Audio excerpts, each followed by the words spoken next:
দৃঢ়তা মান্যতা দিকে অবাক চোখে তাকিয়েছিল। সে মোটেও আশা করেনি যে মান্যতা আবারও ফিরে আসবে, তাও আবার এইভাবে। মান্যতার মুখশ্রী ভীষণ মলিন লাগছে।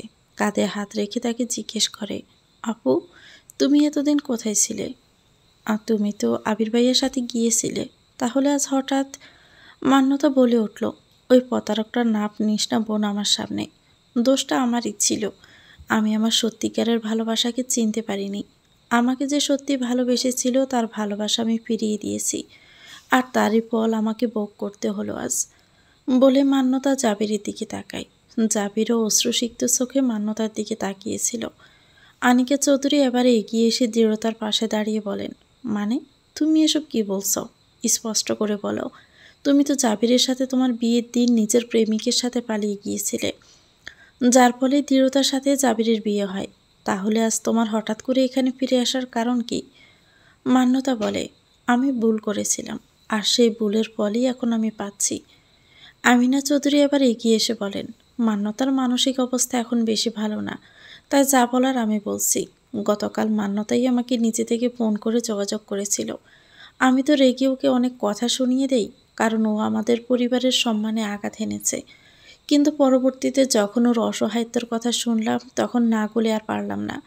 ওর প্রেমিক আবির ওকে বিয়ের প্রতিশ্রুতি দিয়ে বিয়ের দিন পালিয়ে ঢাকা থেকে সিলেটে নিয়ে যায়, কিন্তু পরবর্তীতে ওকে আর বিয়ে করে না। এ অবস্থায় রেখে কাজী ডাকার কথা বলে বাহিরে গিয়ে আর ফিরে আসেনি। তারপর থেকে মেয়েটা সিলেটে একা একা ঘুরছিল। লজ্জায় বাড়িতেও যোগাযোগ করতে পারছিল না। ওখানে নিজের এক পরিচিত বান্ধবীর বাসায় ছিল এতদিন, কিন্তু এভাবে আর কতদিন চলবে?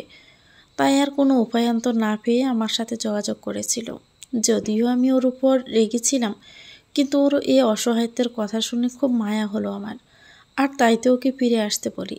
তারপর নিজে বন্দোবস্ত করে ওকে ফিরিয়ে নিয়ে আসলাম। আনিকা চৌধুরী আমিনা চৌধুরীর দিকে ঘৃণা ভরা দৃষ্টিতে তাকিয়ে মনে মনে বলেন, আপনি যে মায়া দেখিয়ে নয়, বরং দৃঢ়তা জাবিরের মধ্যে অশান্তি সৃষ্টির জন্যই মান্যতাকে ফিরিয়ে এনেছেন, সেটা কিন্তু আমি বেশ ভালোই বুঝতে পারছি। এরকম নোংরা খেলা আপনি আগেও খেলেছেন, কিন্তু এখন আমি কি করব? দৃঢ়তাকে কিভাবে সামলাবো? মান্যতা জাবিরের দিকে তাকিয়ে বলে, আমার বোনটা ভীষণ ভালো মনের মেয়ে।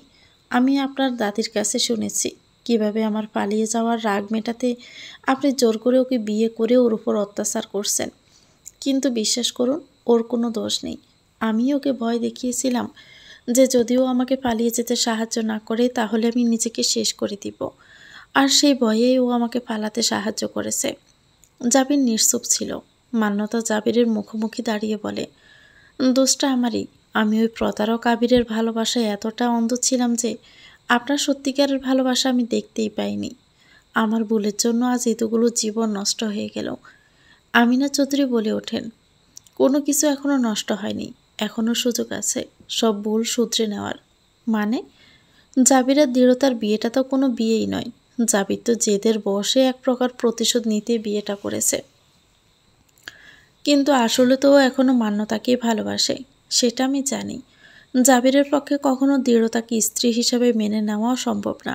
আর তাই আমি ঠিক করেছি, যেহেতু মান্যতা নিজের ভুল বুঝতে পেরে ফিরে এসেছে, আর জাবিরের সত্যিকারের ভালোবাসা বুঝতেও পেরেছে, তখন ওদের বিয়ের ব্যবস্থা করব। কথাটা শোনা মাত্রই দৃঢ়তার পায়ের তলার মাটি যেন সরে যায়। সে পড়ে যেতে নিতেই আনিকা চৌধুরী তাকে আলগে নিয়ে বলেন, এসব আপনি কি বলছেন আম্মা?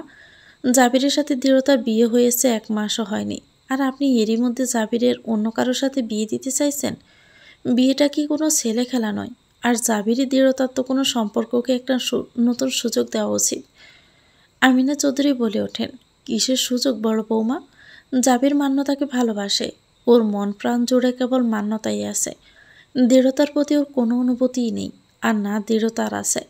আর এখন তো মান্যতাও জাবিরের ভালোবাসা বুঝতে পেরেছে, তাহলে কেন একটা জোরপূর্বক সম্পর্ক টেনে নিয়ে যেতে হবে? আমি যা সিদ্ধান্ত নিয়েছি তাতেই সবাই খুশি হবে। কি হলো জাবির? দৃঢ়তা, তোমরা কিছু বলো। দৃঢ়তা জাবিরের দিকে তাকায়। তার মুখ থেকে এটা শোনার অপেক্ষায় থাকে যে সে এখনই বলবে সে মান্যতাকে বিয়ে করতে চায় না, দৃঢ়তার সাথে তার সম্পর্কটাকে একটা নতুন সুযোগ দিতে চায়। কিন্তু দৃঢ়তাকে হতাশ করে দিয়ে জাবির বলে ওঠে, দাদি একদম ঠিক বলেছে, আমি মান্যতাকে ভালোবাসি। ওকে প্রথম দেখার পর থেকে আমার মন জুড়ে শুধু ওই আছে। হ্যাঁ, দৃঢ়তার প্রতি প্রথম আমার রাগ ছিল, এখন যদিও সেটা নেই এবং আমাদের মধ্যে একটা সুন্দর বন্ধুত্বের সম্পর্ক তৈরি হয়েছে। কিন্তু একসাথে সংসার করার জন্য সে বন্ধুত্বের সম্পর্ক যথেষ্ট নয়। আমি দৃঢ়তাকে কখনোই সেই নজরে দেখতে পারবো না, যে নজরে আমি মান্যতাকে দেখেছি। আর তাই এই সম্পর্কটা শেষ হয়ে যাওয়াই সব দিক থেকে সেরা হবে।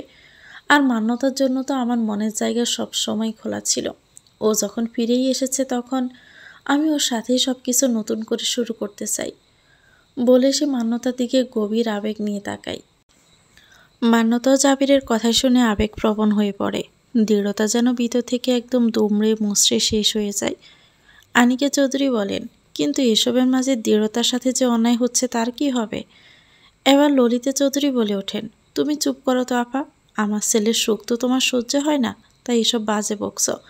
দৃঢ়তার সাথে কোনো অন্যায় হবে না, আমরা ওর সব দেনমোহরের টাকা মিটিয়ে দিব। আমার ছেলে মান্যতার সাথে সুখী হবে, দৃঢ়তার সাথে নয়। কিন্তু তাই বলে এভাবে তো কিছু হয় না, সব কিছুর তো একটা নিয়ম নীতি বলে কিছু আছে। জাবির আর দৃঢ়তার বিয়ের এখনো 6 মাসই হয়নি, এরই মধ্যে কিভাবে ওদের ডিভোর্স হবে? আইনত এটা সম্ভব না। আর তার আগে জাবির মান্যতাকে বিয়ে বা করবে কি করে? এমন সময় দৃঢ়তা বলে ওঠে, কেন সম্ভব নয় চাচি, অবশ্যই সম্ভব। আনিকা চৌধুরী হতবাক স্বরেই বলেন, দৃঢ়তা? দৃঢ়তা নিজের চোখের জল মুছে যথাসম্ভব হাসার চেষ্টা করে বলে, একজন পুরুষের একাধিক বিয়ে করা তো জায়েজ, আইনত বৈধ। যতই এখন ডিভোর্স সম্ভব না হোক, কিন্তু মিস্টার জাবির তো চাইলেই এখন মান্যতা আপুকে বিয়ে করতেই পারেন। তারপর না হয় 6 মাস পর আমি ডিভোর্স দিয়ে ওনাদের মধ্যে থেকে সরে গেলাম। এসব তুমি কি বলছো দৃঢ়তা? তোমার কি মাথা ঠিক আছে? নিজের অধিকার তুমি এভাবে ছেড়ে দিবে? দৃঢ়তার হাসি ছড়া হয়। সে বলে, অধিকার? কিসের অধিকার? যা কখনো আমার ছিলই না, সেখানে আমি কিভাবে অধিকার পলাবো? মিস্টার জাবির মান্যতা আপুকে ভালোবাসে, মান্যতা আপুও মিস্টার জাবিরকে। তাহলে আমি কেন তাদের মধ্যে তৃতীয় ব্যক্তি হব? আমি তো শুধু চাই আমার আপু খুশি হোক, আর মিস্টার জাবিরও। মান্যতা দৃঢ়তাকে জড়িয়ে ধরে বলে, আমি জানতাম তুমি আমার ব্যাপারটা ঠিক বুঝতে পারবেই। যতই আমরা চাচাতো বোন হই, আমার কাছে তুই তো নিজের বোনের থেকেও বেশি। ধন্যবাদ রে। দৃঢ়তা মান্যতার হাত ধরে নিয়ে গিয়ে জাবিরের পাশে দাঁড় করায়। তারপর কান্না লুকিয়ে মিকি হেসে বলে, তোমাদের দুজনকে একসাথে কত সুন্দর মানায়, একদম আল্লাহর তৈরি করা জুটি তোমরা। যদি মান্যতা আপু এই বোকামিটা না করতো, তাহলে তোমরা এতদিন এক হতে। যাই হোক, এতদিন যা হয়নি তা এবার হবে। তোমাদের এক হওয়ার পালা এবার। আনিকা চৌধুরী এগিয়ে এসে দৃঢ়তাকে টেনে ধরে বলেন, এসব তুমি কি বলছো দৃঢ়তা? নিজের স্বামীকে এভাবে অন্য কারো হাতে তুলে দেবে তুমি? জোর করে তো আমি কোনো সম্পর্ক টিকিয়ে রাখতে চাই না, দুজন ভালোবাসার মানুষের পথেও বাধা হতে চাই না। তাই আমি সিদ্ধান্ত নিয়ে ফেলেছি চাচি। আমিনা চৌধুরী বলেন, তুমি একদমই সঠিক সিদ্ধান্ত নিয়েছো দৃঢ়তা, তুমি চিন্তা করো না। প্রয়োজনে আমরা আরও ভালো ছেলে দেখে তোমার জন্য তোমার দেনমোহরও মিটিয়ে দেওয়া হবে। আপনাদের মহানুভবতার জন্য ধন্যবাদ, কিন্তু সেসবের কোনো প্রয়োজন নেই। দেনমোহরের হিসেব না হয় তালাকের পরেই হবে। এখন আপাতত আপনারা আপু আর মিস্টার জাবিরের বিয়ের ব্যবস্থা করুন। জাবির মান্যতার হাত শক্ত করে ধরে বলে, আমি আর দেরি করতে চাই না, যত দ্রুত সম্ভব এই বিয়েটা হবে ততই ভালো। ললিতা চৌধুরী বলেন, আমি মান্যতার মা বাবার সাথে যোগাযোগ করছি, ওনাদের অংশগ্রহণ ছাড়া তো কোনো কিছুই সম্ভব নয়। আলমগীর খান ও মনোয়ারা বেগম এসে উপস্থিত হন চৌধুরী বাড়িতে। আলমগীর খান আসতেই মৌনতা ছুটে গিয়ে নিজের বাবাকে জড়িয়ে ধরেন।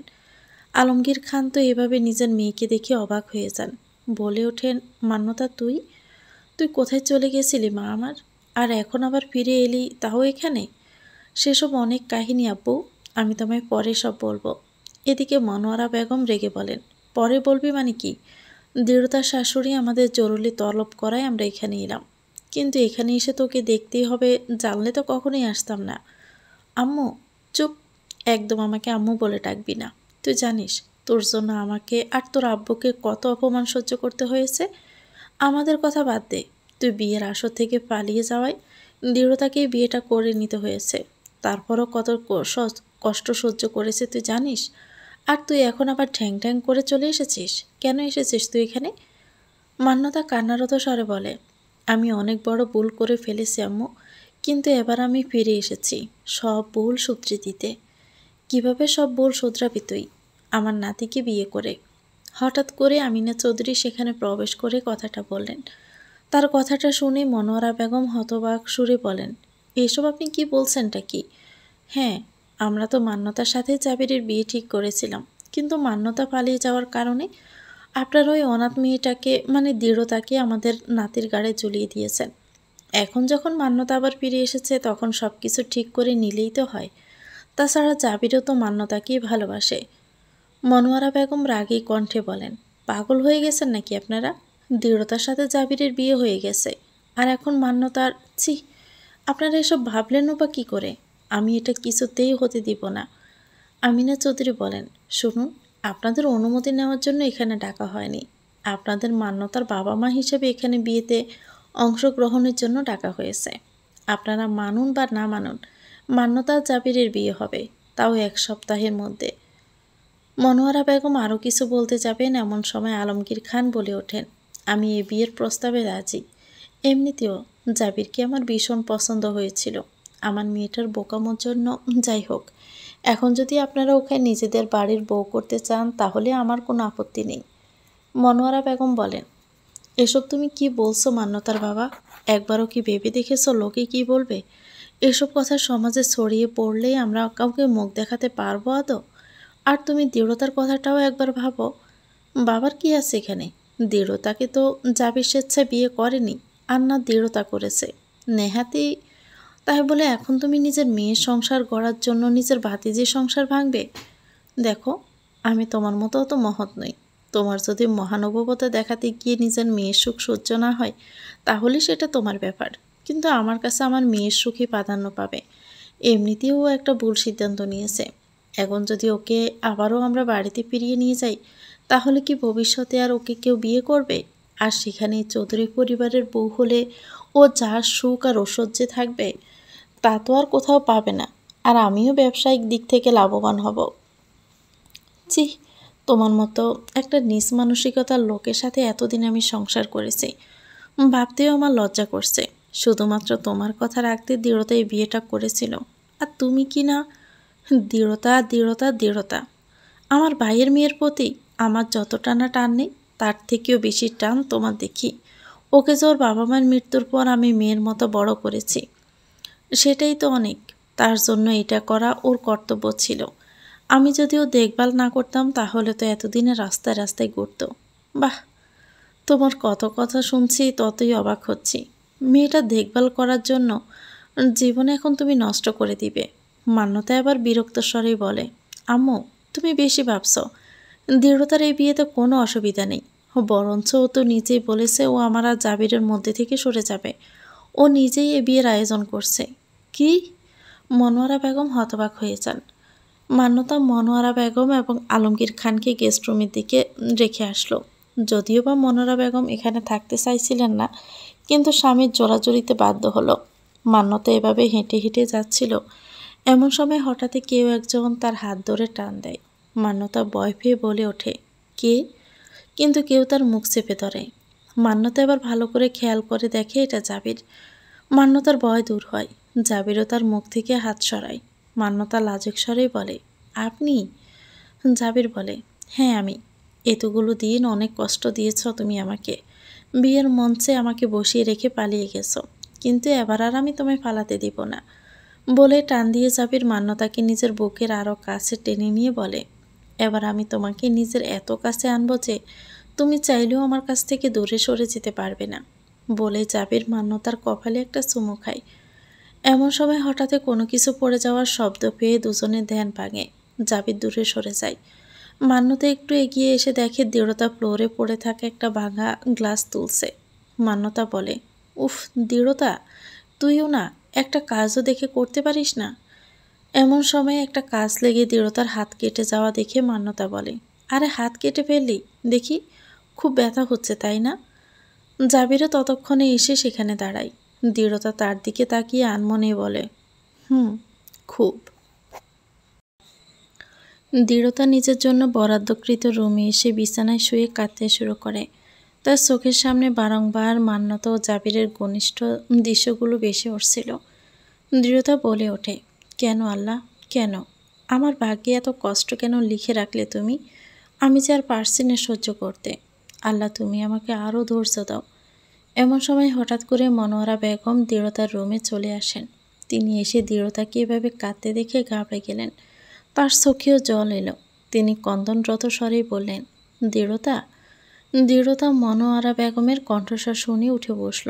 চোখের জল মুছে বলল, চাচি তুমি?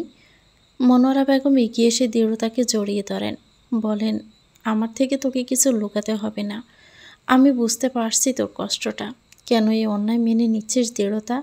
তুই না চাইলে কিন্তু মান্যতা জাবিরকে বিয়ে করতে পারবে না। কিন্তু আমি চাই যে এই বিয়েটা হোক। এসব কি তুই মন থেকে বলছিস? তোর চোখ কিন্তু অন্য কথা বলছে। দৃঢ়তা মেকি হেসে বলল, আমার মনের খবরটা কি কেউ রাখে চাচি? মান্যতা আপু, মিস্টার জাবির, ওনারা তো শুধু নিজেদের সুখের খোঁজ করছেন। আমি না হয় তাদের সেই সুখের পথকে সুগম করে দিলাম, কিন্তু এসব করে তুই তো কোনো লাভ পাবি না, বরং তোকে আরও দুঃখ পেতে হবে। জোর করে এই সম্পর্কটাকে টিকিয়ে রেখেও আমি কোনো লাভ পাবো না চাচি। মিস্টার জাবির আমাকে কখনো ভালোবাসবে না। উনি মান্যতা আপুকে ভালোবাসেন, আর তাই আমি ওনাদের সুখী দেখতে চাই। আর তোর সুখের কি হবে? সুখ? আমার জীবনে যদি আল্লাহ সুখ লিখে রাখেন, তাহলে একদিন আমি ঠিকই সেই সুখের দেখা পাবো। এমন সময় আনিকা চৌধুরী এসে বলেন, আমি দৃঢ়তার সাথে একমত। চাচি? হ্যাঁ দৃঢ়তা, শুরুতে যখন তুমি জাবিরের সাথে মান্যতার বিয়েটা মেনে নিয়েছিলে, তখন আমি ভীষণ রেগে গিয়েছিলাম তোমার উপরে। তোমার বোকামি আর ভালো মানুষই দেখে আমি ভীষণ ক্ষোভ প্রকাশ করেছিলাম। কিন্তু তারপর যখন ঠান্ডা মাথায় সব ভাবলাম, তখন আমার মনে হলো তোমার সিদ্ধান্ত ভুল নয়। কারণ তুমি যদি এই বিয়েতে মত না দিতে, তাহলে জাবির সহ এবারের সবাই তোমার উপর অত্যাচারের মাত্রা বাড়ত। তুমি কখনো একটা স্বাভাবিক লাইফ পেতে না। তাছাড়া জাবিরদের যে ধরনের ছেলে, ও হয়তো মান্যতাকে বাদ দাও সেসব। তুমি ঠিক পথেই হাঁটছ। জাবির তোমার যোগ্য নয়, আর না তো এই পরিবার। তুমি একটা ভালো লাইফ ডিজার্ভ করো, যা এখানে তুমি কখনোই পাবে না। মনোয়ারা বেগম বললেন, কিন্তু ও আবার কিভাবে স্বাভাবিক জীবনে ফিরবে বেয়ান? এই সমাজ একজন ডিভোর্সি মেয়েকে কতটা নিচ নজরে দেখে সেটা তো আপনি জানেন। একটা কথা কি জানেন, রাত যত গভীর হয় প্রভাত তত নিকটে আসে। আমাদের হয়তো এখন পরিস্থিতি দেখে মনে হচ্ছে দৃঢ়তার জীবনে গভীর আঁধার নেমেছে, কিন্তু এমনটা হতে পারে যে এই আঁধারের শেষেই ও নিজের জীবনের আলোর দেখা পাবে। মনোয়ারা বেগম দৃঢ়তার মাথায় হাত রেখে বলেন, তাই যেন হয়। আমার মেয়ে আর স্বামীর জন্য দৃঢ়তার জীবনটা যেন নষ্ট হয়ে গেল। এরপরও একটা স্বাভাবিক জীবন না পেলে যে আমি কখনোই নিজেকে ক্ষমা করতে পারবো না। কারণ ওর মায়ের মৃত্যুর আগে আমি ওকে কথা দিয়েছিলাম ওকে নিজের মেয়ের মতো করে আগলে রাখবো। কিন্তু দৃঢ়তা বলে, তুমি সে দায়িত্ব পালনে একদম সফল চাচি। আর যার প্রতি আমার অভিযোগ থাকুক না কেন, তোমার প্রতি আমার কোনো অভিযোগ নেই। একমাত্র তুমিই ছিলে বলে আমি মায়ের অভাব কখনো বোধ করিনি।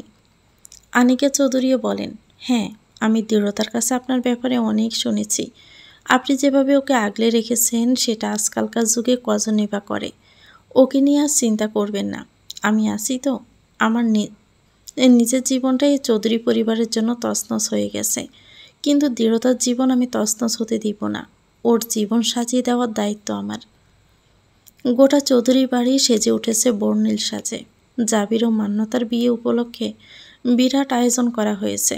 যদিও আগামীকাল তাদের বিয়ে হবে, তবে এখন থেকে উৎসবের আমেজ লেগে গেছে। যদিও বা এই বিয়ে নিয়ে অনেক হাসি তামাশাও হচ্ছে, কারণ কিছুদিন আগেই জাবিরের বিয়ে হয়েছে। এখন সেই বিয়ের মাস না ঘুরতেই বউয়ের চাচাতো বোনের সাথে বিয়ে। ব্যাপারটা বেশ হাস্যরস তৈরি করেছে। একই সাথে অনেকে দৃঢ়তার জন্য দুঃখ পোষণ করছেন। তেমনি বিয়ে বাড়িতে আসা এক অতিথি বলেছিলেন, শুনেছেন আপনারা, কিছুদিন আগেই তো এই মেয়েটার সাথে জাবিরের বিয়ে ঠিক হয়েছিল, কিন্তু মেয়েটা বিয়ের আসর থেকে পালিয়ে যায়। তারপর তো চাচাতো বোনের সাথে বিয়ে হয়। এখন আবার ওই মেয়েটা ফিরে আসায় ওর সাথে বিয়ে হচ্ছে। কি কেচ্ছা, কি কেচ্ছা। আরেকজন বললেন, ও মা, কী বলছেন আপনি? আর ওই মেয়েটাই বা কেমন রুচি? পালিয়ে যখন গিয়েছিলি, তখন আবার নিজের বোনের সংসারটা নষ্ট করতে ফিরে এলি কেন? মান্যতা দূর থেকে এসব কথা শুনে ফেলে। তার ভীষণ অস্বস্তি হয় এসব শুনে। সে রেগে সামনের দিকে এগোতে থাকে। একটু দূরে গিয়ে দৃঢ়তার মুখোমুখি হয়। দৃঢ়তা হাসি মুখে বিয়ের সব আয়োজনে অংশ নিচ্ছিল। মান্যতা দৃঢ়তার উদ্দেশ্যে বলে, আচ্ছা দৃঢ়তা, আমি কি তোর সংসারটা নষ্ট করেছি? তোরও কি এটা মনে হয়? মনে হলে বল আমায়, আমি এই বিয়েটা ভেঙে দিয়ে চলে যাব। তবুও মানুষের কথা আমি শুনতে পারবো না। দৃঢ়তা বলে, অন্যর কথা এত গুরুত্ব দিও না তো আপু। তুমি যা করেছো নিজের সুখের জন্য করেছো। মানে তুইও আমায় ঘুরে ফিরে স্বার্থপরে বলছিস? না, আমি তোমায় সেটা বলছি না। দেখো, যদি তুমি একতরফাভাবে মিস্টার জাবিরকে বিয়ে করতে চাইতে তাহলে তো এই বিয়েটা হতো না। তোমরা দুজনেই চেয়েছো বলেই হচ্ছে, তাই দোষটা তো তোমার একার নয়। এই বিয়েটায় তোমরা দুজনেই সুখী হবে। আর জোর করে আর যাই হোক সংসার হয় না। মিস্টার জাবির কেবলমাত্র তোমার সাথেই সংসার করতে চান। তুই কি মন থেকে এই বিয়েটা মেনে নিয়েছিস? আমার কথা বাদ দাও না, আমার মানা না মানায় কি এসে যায়? তোমরা সুখী থাকলেই হলো। মান্যতার কিছু বলবে এমন সময় জাবির সেখানে চলে আসে। এসে মান্যতার হাত ধরে বলে, তুমি এখানে কেন? আর আমি তোমাকে সারা বাড়ি খুঁজে বেড়াচ্ছি। আমার বন্ধুরা তোমার সাথে দেখা করতে চাইছে বলে মান্যতাকে টানতে টানতে নিয়ে যায়। দৃঢ়তা তাতে যাওয়ার পানে তাকায়। জাবির আজ একটা বাদামি কালারের পাঞ্জাবি পরেছে। ভীষণ মানিয়েছে তাকে পাঞ্জাবিটাতে। লাল শাড়ি পরা মান্যতাকেও তার পাশে দারুণ লাগছে। জাবির হাসি খুশি নিজের সব বন্ধুদের সাথে মান্যতার পরিচয় করিয়ে দিয়েছিল। এসব দেখে দৃঢ়তার চোখে জল আসে। সে জলটুকুন মুছে নিয়ে জাবিরের উদ্দেশ্যে বলল, আপনাকে ভালোবেসেছি নিজের মনের গোপনে, কিন্তু সে ভালোবাসা আপনি উপলব্ধি করতে পারেননি। তবু আমি সবসময় চাইব, যাকে ভালোবেসে আপনি নতুন জীবন শুরু করতে চেয়েছেন আপনি তার সাথেই সুখী হন। আমি না হয় দূরেই রইলাম নিজের গোপন অনুভূতি নিয়ে। দৃঢ়তার ভাবনার মাঝে আনিকা চৌধুরী এসে তার কাঁধে হাত রেখে বলেন, জানো, একসময় আমার শাশুড়ি আমার সংসারও এভাবে ভাঙতে চেয়েছিলেন। আমার স্বামীকে অন্য একটা মেয়ের সাথে বিয়ে দিতে চাইছিলেন, কিন্তু তিনি সেই সময় এই বিয়েটা ভেঙে দেন এবং নিজের মায়ের বিরুদ্ধে গিয়ে আমায় আপন করে নেয়। কিন্তু জাবির, সব মানুষ তো আর একরকম হয় না। এই নিয়ে আফসোস করেও লাভ নেই। সবাইকে নিজের মতো বাঁচতে দেওয়া উচিত। দৃঢ়তা এক্ষণে চুপচাপ দাঁড়িয়েছিল। মান্যতা ও জাবিরের বিয়ে উপলক্ষে এখানে আসা অনেক মানুষই তার দিকে তোত্তারা চোখে তাকাচ্ছিল, যা বুঝতে পেরে দৃঢ়তার ভীষণ অস্বস্তি বোধ হচ্ছিল। এমন সময় হঠাৎ করে মান্যতা এসে দৃঢ়তার হাত ধরে টেনে বলে, দৃঢ়তা একটু আমার সাথে এদিকে আয়, জাবিরের সব বন্ধুরা আছে ওখানে। আমার সবার মধ্যে ভীষণ আনকমফর্টেবল ফিল হচ্ছে। তাছাড়া ওরা আমার বাড়ির লোকের ব্যাপারেও জানতে চাচ্ছে। না আপু, আমি এখানেই ঠিক আছি। একটু বোঝার চেষ্টা কর বোন। এমনিতেই বিয়েটা এভাবে হচ্ছে যে আমাদের কোন আত্মীয় স্বজনকে সেভাবে জানানো হয়নি। এখানে তুই ছাড়া আর কেউ আমার পরিচিত নেই। আমার অবস্থাটা একটু বোঝ। আচ্ছা চলো, আমি যাচ্ছি তোমার সাথে। মান্যতা খুশি মনে দৃঢ়তাকে সাথে নিয়ে সবার সামনে আসে। জাবিরের কিছু বন্ধু দৃঢ়তাকে দেখে জিজ্ঞেস করে, আরে ইনিকে? মান্যতা বলে, ও হলো আমার বোন দৃঢ়তা। বাহ, তার মানে আমাদের জাবিরের শালি। শালি মানে তো আধি ঘরোয়ালি। এসবের মধ্যে জাবিরের এক বন্ধু ছিল আয়ুষ, যে দৃঢ়তা ও জাবিরের বিয়ের ব্যাপারে সবটাই জানে। সে হঠাৎ করে বলে ওঠে, কিন্তু এই শালি তো ফুল ঘরোয়ালি। কথাটা শুনেই জাবির, মান্যতা ও দৃঢ়তা তিনজনেরই কেমন জানি লাগে। দৃঢ়তার তো চরম অস্বস্তি হতে থাকে। এরই মধ্যে জাবিরের বন্ধুদের মধ্যে একজন বলে, তা বেআইন, আপনি গানটান জানেন তো নাকি? নিজের বোনের বিয়ে উপলক্ষে একটা গান তো শোনাতেই পারেন। দৃঢ়তা বলে, না, আমি গান গাইতে পারি না। দৃঢ়তার কথা শুনে মান্যতা বলে ওঠে, মিথ্যা কেন বলছিস রে? তুই তো খুব সুন্দর গান গাইতে পারিস। ওরা যখন শুনতে চাচ্ছে একটু শোনা। জাবিরও পরিস্থিতি স্বাভাবিক করার জন্য বলে ওঠে, হ্যাঁ দৃতা, আমি তো এর আগেও তোমার গান শুনেছি। বেশ ভালো গাও তুমি, একটা গান শোনাও সবাইকে। দৃঢ়তা জাবিরের দিকে তাকিয়ে বলে, বেশ। অতঃপর সে জাবিরের দিকে তাকিয়ে সুর টেনে বলতে শুরু করে, ওরা মনের গোপন চেনে না, ওরা হৃদয়ের রং জানে না। প্রজাপতি ডানা ছুলো বিবাহ বাসরে, কেন সারারাত জেগে বাড়ি ফিরি ভোরে। ওরা মনের গোপন চেনে না, ওরা হৃদয়ের রং জানে না। গান বলতে বলতে দৃঢ়তার চোখে জল চলে, সে সবার অলক্ষ্যে সে সেই জলটুকু মুছে নিয়ে আবারও গেয়ে ওঠে, তুমি চিরদিন ভীষণ কঠিন, তোমার ঘর ভেসে যায়। ওরা মুখ দেখে বুঝতে পারে না, ওরা এই মন কেমন বোঝে না। এবার আর দৃঢ়তা নিজেকে ধরে রাখতে পারল না। তার চোখ দিয়ে বৃষ্টির ধারার মতো জল পড়তে লাগলো। জাবির লক্ষ্য করল সেই অশ্রুকণা। তার বুকে কেন জানি চিনচিনে ব্যথা অনুভব হতে লাগলো। দৃঢ়তার সাথে কাটানো মুহূর্ত, তার করা সেবাগুলোর কথা মনে পড়ে গেল। দৃঢ়তা নিজেকে ধরে রাখতে না পেরে দৌড়ে পালিয়ে গেল। জাবিরের বন্ধুরা নিজেদের মধ্যেই কথাবার্তা চালাতে লাগলো। মান্যতা পুরো ব্যাপারটা খেয়াল করল। সে জাবিরের দিকে তাকিয়ে তার অস্থির ভাব দেখে বলে উঠল, শুনুন। জাবির বলে ওঠে, দৃঢ়তার দিকে খেয়াল করেছ তুমি? ওকে দেখে কেন জানি ভীষণ দুঃখী দুঃখী লাগছিল। ও কি আমাদের এই বিয়ে নিয়ে সুখী নয়? মান্যতা বলে, সুখী হবে না কেন? ও তো নিজেই আমাদের এই বিয়ের আয়োজনটা করেছে। হয়তো আমার বিয়ে হয়ে যাবে তাই একটু ইমোশনাল হয়ে গেছে। জাবির নিজের ভাবনায় হারিয়ে যায়। অধঃপতনের কিছু না বলেই স্থানত্যাগ করে। মান্যতা জাবিরের যাওয়ার পানে তাকিয়ে থাকে। জাবির যাওয়ার পর আয়ুষ এগিয়ে এসে মান্যতাকে বলে, আমি জাবিরের অনেক পুরানো বন্ধু। তাই ওর ব্যবহার দেখেই ওর ব্যাপারে অনেক কিছু বলে দেখতে পারি। আমি আপনাদের ব্যাপারে সবটাই জানি, কিভাবে জাবিরের সাথে আপনার বিয়ের দিন আপনি পালিয়ে গেছিলেন তারপর আপনার বোনের সাথে। মান্যতা বলে, ওটা তো জাস্ট একটা ভুল ছিল। দৃঢ়তা বা জাবির কেউ এই বিয়েতে সুখী ছিল না, কারণ জাবির আমাকে ভালোবাসে। আয়ুষ হেসে বলে, বাংলায় একটা প্রবাদ আছে জানেন তো, আগুন আর ঘি পাশাপাশি থাকলে যেকোনো সময় বড় একটা বিস্ফোরণ ঘটে যেতে পারে। বাকিটা আপনিই বুঝে নিন, আপনাকে দেখে তো বুদ্ধিমতী মহিলাই মনে হয়। বলেই আয়ুষ মান্যতার কাছ থেকে সরে আসে। মান্যতা মনে মনে বলে, না, আমি এটা কিছুতেই হতে দেব না। একবার আমি নিজের ভালোবাসাকে হারিয়েছি। আবির ভাই, যাকে আমি নিজের জীবনের থেকে বেশি ভালোবাসতাম, সে আমায় ছেড়ে চলে গেছে। কিন্তু দ্বিতীয়বার আমি একই কষ্ট সহ্য করতে পারবো না। জাবিরকে আমি নিজের করে নেবই। এদিকে আয়ুষ শরবতে চুমুক দিয়ে মনে মনে বলে, আমি এখনো ভুলিনি জাবির কিভাবে কলেজ টাইমে তোর জন্য আমার সাথে আমার প্রেমিকার বিচ্ছেদ হয়েছিল। হ্যাঁ, আমি প্লেবয় ছিলাম, তবে ওই মেয়েটাকে আমি সত্যিকারের ভালোবেসে ফেলেছিলাম। কিন্তু তুই ওর সামনে আমার অতীত নিয়ে এসে ওকে আমার থেকে দূরে সরিয়ে দিয়েছিলি। এখন দেখ, আমি কিভাবে তোর জীবনেও ঝড় তুলি। তুইও এবার উপলব্ধি করবি ভালোবাসা হারালে কেমন লাগে। দৃঢ়তা একটা রুমে ঢুকে নিজের অশ্রু বিসর্জন দিয়ে চলছিল। তার চোখের জল যেন কোন বাঁধ মানতে চায় না। দৃঢ়তা, এভাবে কাঁদছিলি কি? এমন সময় মান্যতা সেখানে চলে এসে বলে, দৃঢ়তা। দৃঢ়তা নিজের চোখের জল মুছে বলে, আপু তুমি, এসো। আমাকে দেখে তোকে আর নিজের চোখের জল মুছতে হবে না, আমিই তো তোর এই চোখের জলের কারণ, তাই না? না আপু, তুমি ভুল ভাবছো। না, আমি একদম ঠিক ভাবছি। সত্যিই তো, আমার জন্যই তোর আজ এই অবস্থা। আমার জন্য তোকে জাবিরকে বিয়ে করতে হয়েছে, আর এখন আমার জন্যই এই সংসারটা ভাঙতে বসেছে। না আপু, মোটেই এমন না। মিস্টার জাবির তো তোমাকে ভালোবাসে। ভালোবাসে, কিন্তু জানিস, আজ যখন তুই গান বলতে বলতে কাঁদছিলি তখন আমি ওনার চোখে তোর জন্য মায়া দেখেছি। এই মাও যেকোনো সময় ভালোবাসায় পরিণত হবে। না, এমনটা হবে না।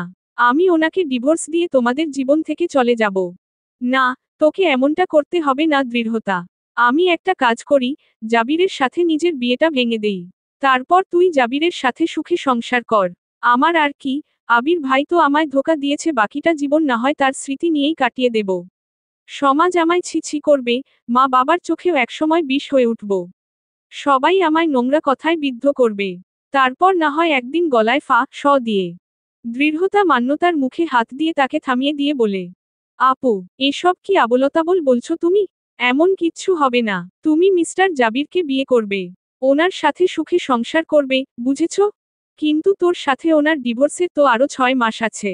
এই 6 মাসে যদি উনি তোর প্রতি ফুটবল হয়ে যায়, আর এমন কিছু হবে না, তাহলে তো এই 6 মাস তোকে ওনার থেকে দূরে কোথাও থাকতে হবে। বেশ, আমি তোমাদের বিয়ের পরই 6 মাসের জন্য তোমাদের জীবন থেকে অনেক দূরে চলে যাব।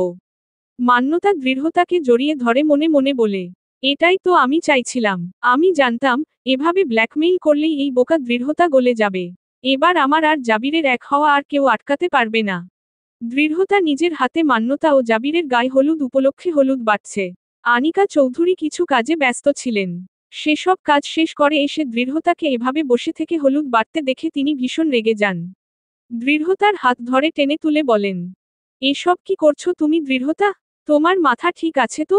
দৃঢ়তা জোরপূর্বক হেসে বলে, মাথা ঠিক থাকবে না কেন, চাচি? আজ আমার বড় বোনের বিয়ে বলে কথা। সেই উপলক্ষে আমি একটু হলুদ বাটতে পারবো না? শুধু হলুদ বাটা কেন, আমি তো আজ আপুকে হলুদও মাখাবো নিজের হাতে। আনিকা চৌধুরী ব্যথাতুর চোখে দৃঢ়তার দিকে তাকান। অতঃপর তার মাথায় হাত বুলিয়ে বলেন, আমি আল্লাহর কাছে শুধু একটাই জিনিস চাই, আমার জীবনে আমি যেসব কষ্ট দেখেছি তার পুনরাবৃত্তি যেন তোমার জীবনে না ঘটে। তুমি যেন জীবনে সুখের দেখা পাও। আমার ভাগের সুখও আল্লাহ যেন তোমায় দেন। আর জাবিরের মতো কাপুরুষের সাথে অবশ্যই সেই কাঙ্ক্ষিত সুখ তুমি পাবে না। তোমার উপযুক্ত কারো সাথেই যেন সেই সুখের ভাগিদার হও তুমি। আনিকা চৌধুরী এসবই বলছিলেন এমন সময় ললিতা চৌধুরী এসে দৃঢ়তার উদ্দেশ্যে বলেন, এই মেয়ে, তোমার হলুদ বাটা হলো? মান্যতার গায়ে হলুদের সময় তো হয়ে এলো। জি, হয়ে এসেছে, আমি নিয়ে যাচ্ছি, বলেই দৃঢ়তা হলুদগুলো একটা বাটিতে নিয়ে রওনা দেয়। দৃঢ়তা যাওয়ার পরই ললিতা চৌধুরী আনিকা চৌধুরীর উদ্দেশ্যে বলেন, আপা একটা কথা বলি, কিছু মনে করিও না, তুমি আমার ছেলেকে খুব হিংসা করো তাই না? কি বলছিস তুই ছোট, কেন হিংসা করতে যাব আমি তোর ছেলেকে? সেটা তো তোমার কথা শুনেই বোঝা যায়। আমার ছেলেকে তুমি কাপুরুষ বলো কোন সাহসে? এসব বলে তুমি কি বোঝাতে চাও যে আমি একটা কাপুরুষের জন্ম দিয়েছিলাম? আরে তর্কের খাতিরে ধরেই নিচ্ছি আমি একটা কাপুরুষের জন্ম দিয়েছিলাম, কিন্তু তুমি নিজের কথা ভাবো, তুমি তো একটা মৃত বাচ্চার জন্ম দিয়েছিলে। জীবনে মা ডাক শোনার সৌভাগ্য হয়নি, কতটা পাপী তুমি।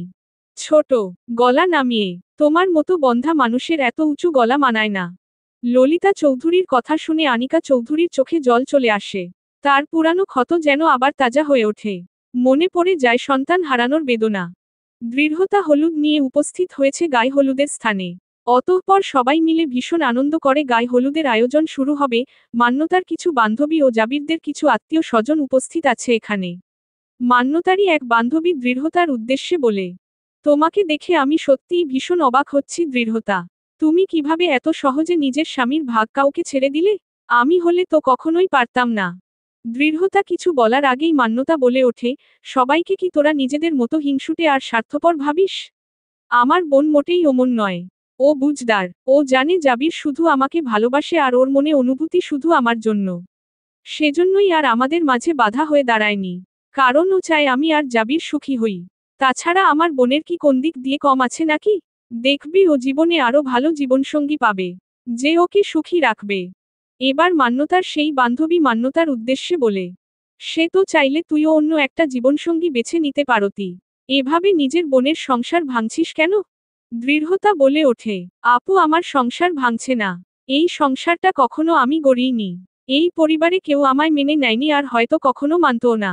তাই এই নিয়ে আপুর উপর আমার কোন রাগ নেই। মান্যতা হেসে বলে, দেখলি এই হলো আমাদের দৃঢ়তা। ওকে দেখে কিছু শেখ। তৎমধ্যে আমিনা চৌধুরী সেখানে উপস্থিত হন। তাকে দেখেই মান্যতা সালাম দিয়ে বলে ওঠে, আসসালামু আলাইকুম, দাদি। ও আলাইকুম সালাম। তা তোমরা সবাই এখনো হাত গুটিয়ে বসে আছো কেন? গায়ে হলুদের আচার শুরু করো। জি, দৃঢ়তা, তুই প্রথম আমার গায়ে হলুদ লাগা। আমি? হ্যাঁ, তুই। আমি চাই আমার গায়ে প্রথম তোর হাতের ছোঁয়া হলুদের স্পর্শ লাগুক। আচ্ছা, বলেই দৃঢ়তা হলুদ নিয়ে এগিয়ে যায় মান্যতার দিকে। মান্যতার গায়ে হলুদ মাখিয়ে দেয়।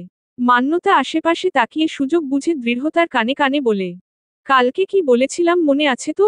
আজ আমার বিয়েটা হওয়ার আগেই তুই দূরে কোথাও চলে যা প্লিজ। দৃঢ়তা বলে, আমার সব মনে আপু, তুমি কিছু চিন্তা করো না, আমি চলে যাব অনেক দূরে। তারপর একেবারে 6 মাস পর ফেরত আসব।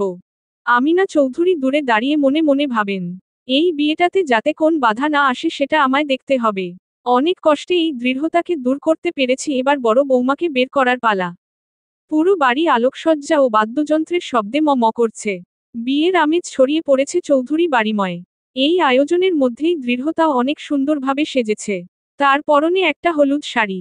এই সাজ নিয়েই সে প্রথমে মনোয়ারা বেগমের সাথে দেখা করল। মনোয়ারা বেগম দৃঢ়তাকে জড়িয়ে ধরে অনেকক্ষণ কান্না করে বললেন, মান্যতা অনেক বড় অন্যায় করল তোর সাথে, দেখবি ও কখনো সুখী হবে না। দৃঢ়তা বলল, ধুর, নিজের মেয়েকে কেউ এমন অভিশাপ দেয়? তুমি দোয়া করো যে আপু যেন সুখী হয়। তুই সত্যিই অনন্য দৃঢ়তা। তোর মতো খাঁটি সোনার মূল্য যারা দিতে পারেনি তারা একদিন ঠিকই পস্তাবে দেখিস। অতঃপর দৃঢ়তা মনোয়ারা বেগমের রুম থেকে বের হয় জাবিরের রুমের দিকে যায়। জাবির তখন বরবেশে বিয়ের আসরে যাওয়ার জন্য প্রস্তুত। দৃঢ়তাকে দেখেই সে দাঁড়িয়ে যায়। দৃঢ়তা হেসে বলে, আপনাকে অনেক সুন্দর লাগছে, তবে পাগড়িটা একটু ঠিক করে নিন। দৃঢ়তার কণ্ঠে চাপা কষ্ট ছিল, যা জাবির বুঝতে পারে। আজ কেন জানি তারও ভীষণ কষ্ট অনুভূত হচ্ছে। জাবির বুঝতে পারছে না এর কারণ কি। সে তো মান্যতাকেই বিয়ে করতে চেয়েছিল। তাহলে এখন কেন কষ্ট হচ্ছে? এর মধ্যে দৃঢ়তা একটা চিঠি বের করে জাবিরের হাতে দিয়ে বলে, এটা রাখুন। এই চিঠিটা আজ আপনার বিয়ের পরই খুলবেন, কেমন? আর হ্যাঁ, কাউকে বলবেন না এটার ব্যাপারে। কি আছে এই চিঠিতে, সেটা পড়লেই বুঝতে পারবেন। বলেই দৃঢ়তা পিছন ফিরে চলতে শুরু করে। কারণ আর একটু সময় সেখানে থাকলে যে সে নিজের চোখের জলকে নিয়ন্ত্রণ করতে পারত না। দৃঢ়তা জাবিরের কথা ভেবে বলে, আজ আপনাকে আমি চিরদিনের জন্য মুক্তি দিলাম। এরপর আপনি হাজার চাইলেও আমি আর ফিরব না আপনার জীবনে। এখন আমি রওনা দেব এক অজানা গন্তব্যে। আনিকা চাচি, আমায় ক্ষমা করবেন। আপনার থেকে বিদায় নেওয়া হলো না, কি করব বলুন? আপনার সামনে গেলেই যে আমি ফুটবল হয়ে পড়তাম। আমায় দেখলেই আমার মনের কথা বুঝে যেতেন আপনি। তবে আমি কথা দিচ্ছি 6 মাস বা 1 বছর পর ফিরে এসে সবার আগে আমি আপনার সাথেই দেখা করব। জাবির ও মান্যতাকে সামনাসামনি বসানো হয়েছে বিয়ের আসরে। কাজী সাহেব বিয়ে পড়াতে শুরু করেছেন। সবকিছু ঠিকভাবে হতে দেখে আমিনা চৌধুরী ও ললিতা চৌধুরী ভীষণ খুশি। মান্যতাও ভীষণ খুশি, কিন্তু জাবির কেন জানি খুব একটা খুশি হতে পারছে না। তার বুকে সূক্ষ্ম ব্যথা অনুভূত হচ্ছে। বারবার দৃঢ়তার কথাই মনে পড়ছে। এর মধ্যে কাজী সাহেব মান্যতাকে বলেন, মা, এবার কবুল বলো। মান্যতা হাসিমুখে কবুল বলতেই যাবে এমন সময় হঠাৎ করে দৌড়ে বিয়ের আসরে এসে উপস্থিত হয় এক যুবক। এসেই বলে, মান্যতা, তুমি কবুল বলো না। তুমি এভাবে অন্য কাউকে বিয়ে করতে পারো না। মান্যতা কণ্ঠটা শুনেই হতবাক হয়ে দাঁড়িয়ে পড়ে। যুবকটির দিকে তাকিয়ে বলে, আবির ভাই, তুমি? মান্যতা সহ উপস্থিত সবাই হতবাক চোখে আবিরের দিকে তাকিয়ে থাকে। মান্যতা বিয়ের আসর থেকে উঠে দাঁড়িয়ে ছুটে যায় আবিরের কাছে। অতঃপর বলে, আবির ভাই, তুমি কোথা থেকে এলে? তুমি তো আমায় ছেড়ে পালিয়ে গিয়েছিলে। তোমায় ভরসা করে আমি বিয়ের আসর থেকে পালিয়ে গেছিলাম আর তুমি তার বিনিময়ে আমায় ধোঁকা দিলে। আবির বলে, আমি তোকে ধোঁকা দেইনি মান্যতা। আমি সেই দিন কাজী ডেকে তোকে ফিরিয়ে আনতে চেয়েছিলাম, কিন্তু মাঝ রাস্তায়। আবির আর কিছু বলার আগেই আমিনা চৌধুরী বলে ওঠেন, সিকিউরিটি, কোথায় তোমরা? এভাবে হুট করে যে কেউ বাড়িতে ঢুকে পড়ছে। এসবের জন্য কি তোমাদের বেতন দেয়া হয়? দ্রুত এসে একে বের করে দাও। আর মান্যতা, তুমি এসে বিয়ের আসরে বসো। এই প্রতারকের কথা শোনার কোন দরকার নেই। মান্যতা আমিনা চৌধুরীর দিকে তাকিয়ে বলে, দাদি, প্লিজ, একটু অপেক্ষা করুন। আবির ভাইয়ের থেকে আমায় শুনতে দিন সবটা। ওর কথা কি শুনবে তুমি? ও যা বলবে সব মিথ্যা। যেই ছেলে তোমায় মিথ্যা প্রতিশ্রুতি দিয়ে পালিয়ে গেছিল তার কথা বিশ্বাস করবে তুমি? আবির এবার রাগী স্বরে বলে, চুপ করুন আপনারা। আজ আমি আপনাদের সব অপকর্ম তুলে ধরব। জানিস মান্যতা, যেদিন আমি আমাদের বিয়ের জন্য কাজী ডাকতে গেছিলাম সেদিন হঠাৎ রাস্তার মাঝে একটা কালো গাড়িতে করে কিছু মুখোশ পরা লোক এসে আমায় তুলে নিয়ে যায়।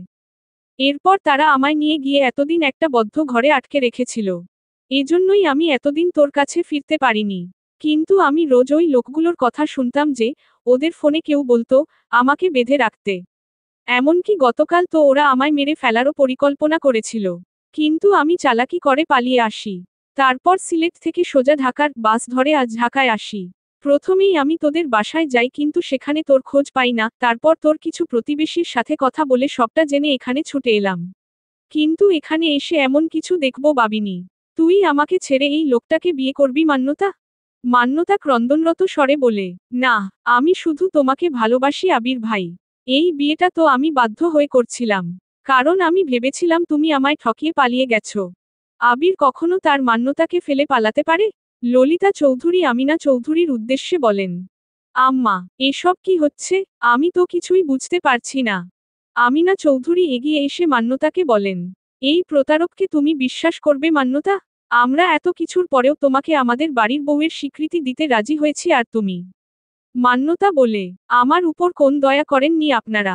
আপনাদের বাড়ির ছেলেই তো আমাকে বিয়ে করার জন্য পাগল ছিল। এজন্য তো আমার বোনটাকে ত্যাগ করতেও দুবার ভাবেনি। এখন আমি বুঝতে পারছি, এসব কিছু আপনাদেরই প্ল্যান। মিস্টার জাবির, আপনি নিশ্চয়ই আবির ভাইকে আটকে রেখেছিলেন, তাই না? যাতে করে আমায় নিজের করে পেতে পারেন। জাবির বলে ওঠে, এসব তুমি কি বলছো মান্যতা? আমি কেন এমন কিছু করতে যাব? যে আমাকে পাবার জন্য দৃঢ়তার মতো এত ভালো একটা মেয়েকে ছেড়ে দিতে পারে, তার জন্য আর এটা এমন কি? কিন্তু আপনি কান খুলে শুনে রাখুন মিস্টার জাবির, আমি আপনাকে বিয়ে করব না। আপনার ইচ্ছা কখনোই পূরণ হবে না। আপনি আমায় পাবেন না। মান্যতার বাবা আলমগীর খান এগিয়ে এসে মান্যতার হাত ধরে বলেন, এসব কি বলছিস তুই পাগলের মতো? একবার যেই বোকামি করেছিস সেটা আর দ্বিতীয়বার করিস না। জাবিরের মতো ভালো ছেলে আর পাবি না। এই আবিরকে বিশ্বাস করিস না তুই। ব্যাস, আব্বু, তোমার থেকে আমি আর কিছু শুনতে চাই না। তুমি বাবা হিসেবে নয়, একজন ব্যবসায়ী হিসেবে আমার আর জাবির চৌধুরীর বিয়ে দেওয়ার জন্য উঠে পড়ে লেগেছ, সেটা কি আমি বুঝি না? আমিও বোকা ছিলাম যে এই জঘন্য লোকটার জীবনে ফেরার জন্য নিজের বোন দৃঢ়তাকে কত কষ্ট দিলাম। তুমিও নিজের ভাতিজির সংসার ভাঙার আগে দুবার ভাবনি। যদিও একদিক দিয়ে ভালোই হয়েছে।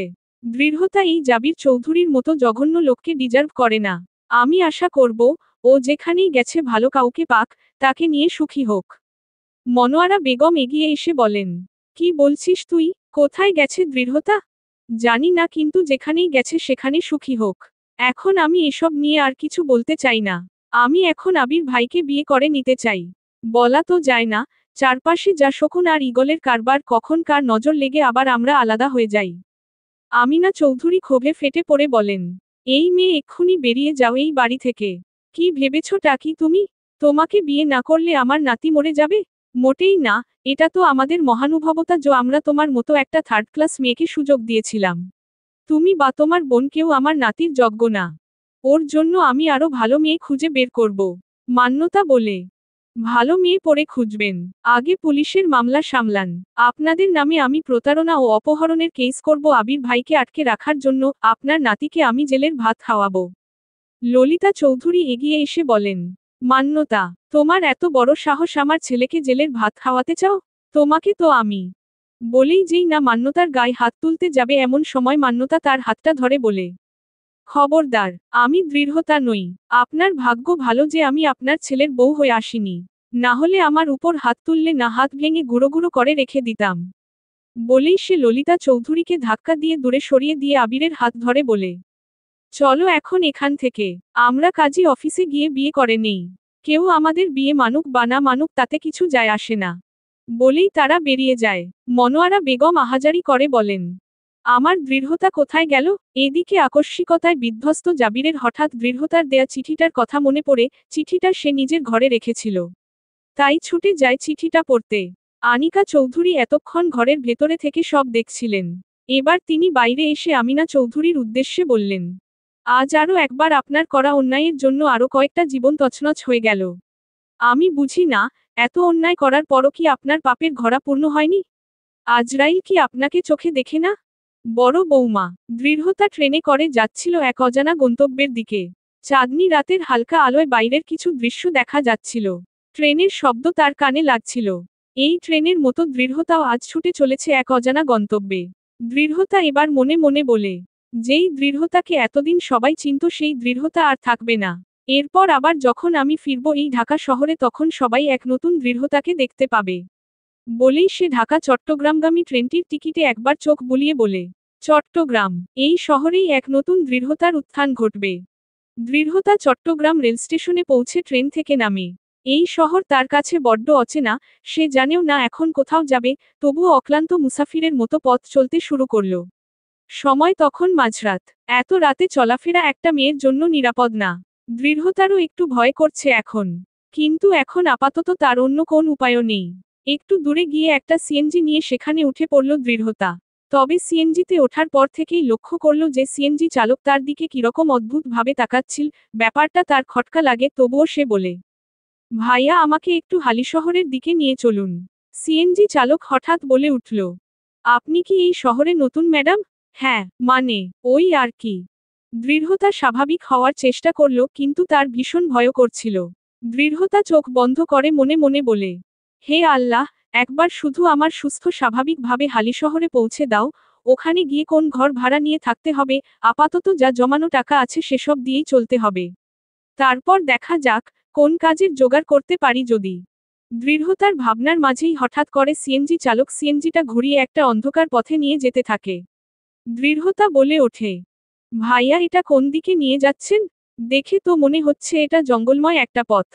এটা একটা শর্টকাট পথ ম্যাম, আপনি তো এই শহরে নতুন তাই জানেন না। সিএনজি চালকের কথায় কেন জানি দৃঢ়তা একটুও ভরসা পায় না, তার মনে একটা খটকা লাগে। তাই সে নিজের ফোন বের করে গুগল ম্যাপে সার্চ দেয়। অতঃপর যখন দেখে এই রাস্তা হালিশহরের দিকে নয় বরং বান্দরবনের দিকে যাচ্ছে, তখন সে বলে ওঠে, ভাইয়া, গাড়ি থামান। এটা আপনি আমায় কোথায় নিয়ে যাচ্ছেন? এটা তো হালিশহরের পথ না। কিন্তু সিএনজি চালক তার কথা শোনে না। আরো জোরে সিএনজি চালাতে শুরু করে। দৃঢ়তা এবার ভয়ে ভয়ে ফোন বের করে 999 এ কল করতে চায়। এমন সময় সিএনজি চালক গাড়ি থামিয়ে তার হাত থেকে ফোন কেড়ে নিয়ে তার গলায় একটা চাকু ধরে বলে, চুপ, একদম চালাকি করার চেষ্টা করবি না, না হলে জানে মেরে দেব। দৃঢ়তা ভয়ে গুটিয়ে যায়, চোখ বন্ধ করে বলে, হায় আল্লাহ, তুমি আমায় কোন বিপদে ফেললে? তাহলে কি আজই এই পৃথিবীতে আমার শেষ দিন? জাবির নিজের রুমে এসে দরজা বন্ধ করে দৃঢ়তার লেখা চিঠিটা হাতে নিয়ে বসে আছে।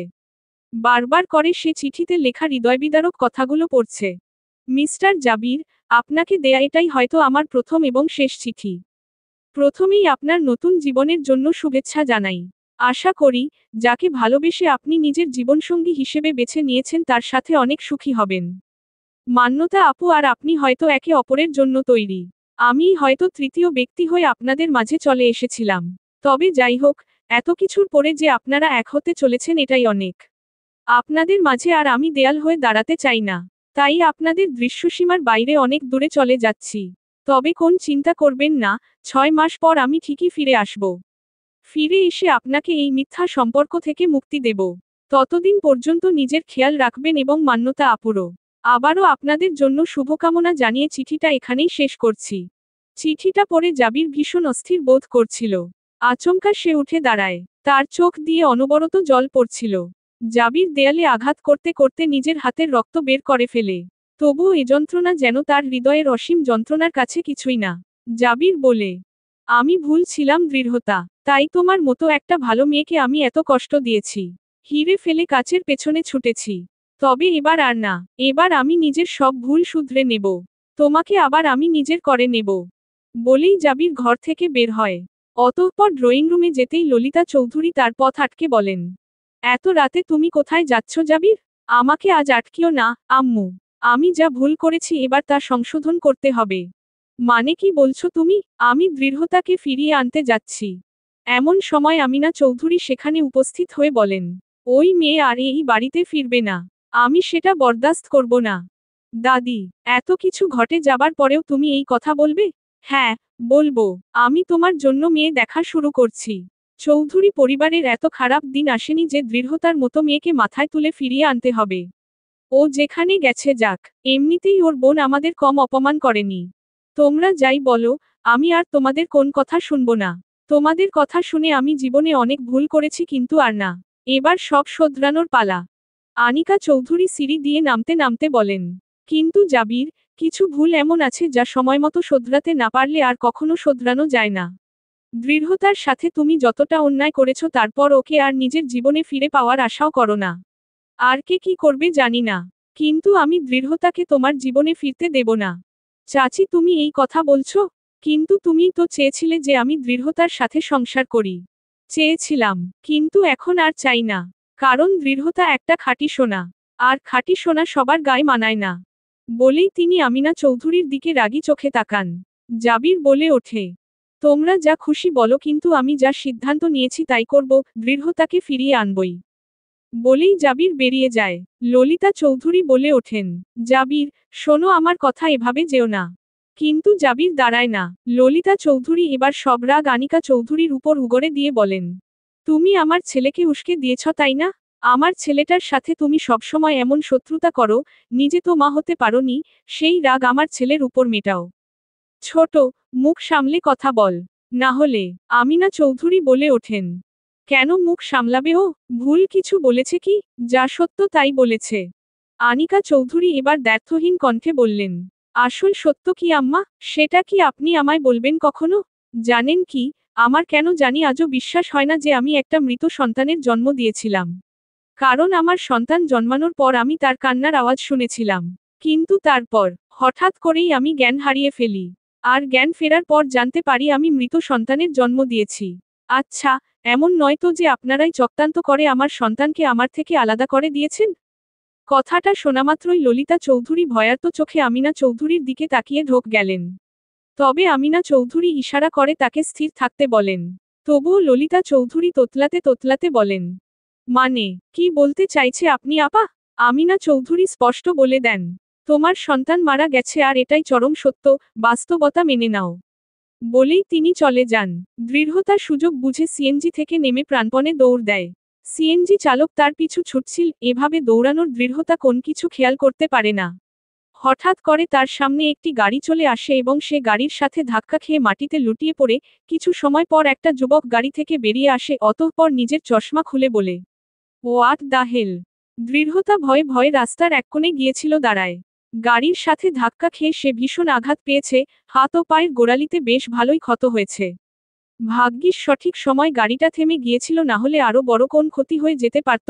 এসব ভেবেই দৃঢ়তা দীর্ঘ শ্বাস ফেলে। এমন সময় গাড়ি থেকে নেমে আসা যুবকটি তার দিকে এগিয়ে এসে বলে, আপনি ঠিক আছেন তো? এত রাতে এভাবে উন্মাদের মতো দৌড়াচ্ছিলেন কেন? আমি সঠিক সময় গাড়ি না থামালে আজ কত বড় দুর্ঘটনা ঘটতে পারত জানেন? রাতের আধারে অন্ধকার সড়কে কোন ল্যাম্পপোস্ট নেই, তাই দৃঢ়তা যুবকটির মুখ স্পষ্ট দেখতে পেল না। তবে তার কথা শুনে ভীষণ নির্ভরযোগ্য মানুষ মনে হলো। তাই তো এই বিপদের দিনে আগপাছ না ভেবে বলতে লাগলো, প্লিজ, আমাকে বাঁচান। ওই লোকটা আমার বড় কোন ক্ষতি করে দেবে। উনি আমার গলায় ছুরি ধরেছিলেন। বলেই কান্না করে ওঠে দৃঢ়তা। যুবকটি দৃঢ়তাকে এভাবে কাঁদতে দেখে উদ্বিগ্ন স্বরে বলে, আপনি শান্ত হন, কিচ্ছু হবে না আপনার। আমার উপর বিশ্বাস রাখতে পারেন। আমি একজন নেভি অফিসার। আপনার যদি কোন সমস্যা না থাকে তো আমার সাথে আসুন। আমি আপনাকে সম্পূর্ণ নিরাপত্তা দেব। বলেই যুবকটি দৃঢ়তার দিকে নিজের হাত বাড়িয়ে দিল। দৃঢ়তার কেন জানি এই আগন্তুক যুবককে বিশ্বাস করতে খুব ইচ্ছা করল। তাই তো সে যুবকের বাড়িয়ে দেয়া হাতটি ধরল। অতঃপর যুবকটি তাকে ধরে ধরে নিজের গাড়ির কাছে নিয়ে যেতে লাগলো। দৃঢ়তা এবার করুণ চোখে নিজের পায়ের দিকে তাকালো। ভীষণ আঘাত পাওয়ায় ঠিকভাবে হাঁটতেও পারছে না সে। যুবকটি বেশ যত্ন সহকারেই তাকে নিজের গাড়িতে তুলল। অতঃপর সামন ড্রাইভিং সিটে বসে পড়ল। গাড়ির ভেতরে লাইট জ্বালানোর পরই লুকিং গ্লাসের দিকে তাকিয়ে যুবকটির মুখশ্রী স্পষ্ট দেখতে পেল দৃঢ়তা। শ্যামবর্ণের পুরুষটিকে নিঃসন্দেহে সুদর্শন বলা যায়। দেখে বোঝা যাচ্ছে তার বেশ পেটানো বলিষ্ঠ দেহ। দৃঢ়তা বেশিক্ষণ যুবকটির দিকে না তাকিয়ে চোখ নামিয়ে নিল। যুবকটি দৃঢ়তার দিকে একটা পানির বোতল এগিয়ে দিয়ে বলল, নিন, এটা খেয়ে নিন। ভালো লাগবে। দৃঢ়তা নিল পানির বোতলটা। ঢকঢক করে পানি খেল। যুবকটি গাড়ি স্টার্ট করল। যুবকটি গাড়ি চালাতে চালাতেই হঠাৎ করে বলল, আপনার নাম কি জানতে পারি? আর আপনি থাকেন কোথায় সেটা বলুন। আমি আপনাকে আপনার ঠিকানায় পৌঁছে দিয়ে আসি। আমার নাম দৃঢ়তা। আমার বাসা ঢাকায়। কি বলেন ঢাকা? কিন্তু এখন তো আপনাকে ঢাকায় রেখে আসা সম্ভব নয়। আপনার কি এখানে কোন চেনাজানা কেউ আছে? না, এখানে আমার চেনাজানা কেউ নেই। তাহলে কি ঢাকাতেই ফিরতে চান? না, আমি ঢাকায় ফিরতে চাই না। আপনি আমায় হালিশহরের কাছে নামিয়ে দিয়ে আসুন প্লিজ। আমি নিজের কোন একটা ব্যবস্থা করে নেব। আপনার চেনাজানা কেউ নেই এখানে, আবার আপনি নিজের বাড়িতেও ফিরতে চান না। তাহলে এখানে একা কি করবেন আপনি? আবার যদি কোন বিপদে পড়েন? আমার কথা এত ভাবতে হবে না আপনাকে। আমি যা বলছি তাই করুন। কথাটা বেশ বিরক্ত হয়ে বলে দৃঢ়তা।